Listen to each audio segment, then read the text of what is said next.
Pag maghapon ka na hindi lumalabas sa kwarto, pag kalahating araw kang nakahiga, gumigising ka na lang 12:00 ng hapon, hindi po magandang pagpapahinga yan.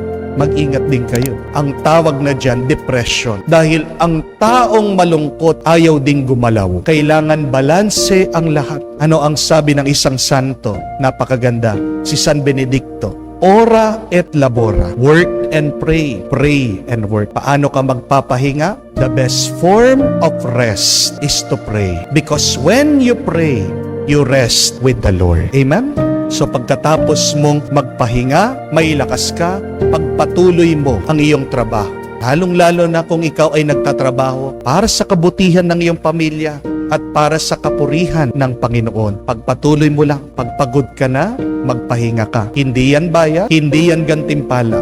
Ang pahinga ay kailangan mo at ang pahinga ay utos ng Diyos.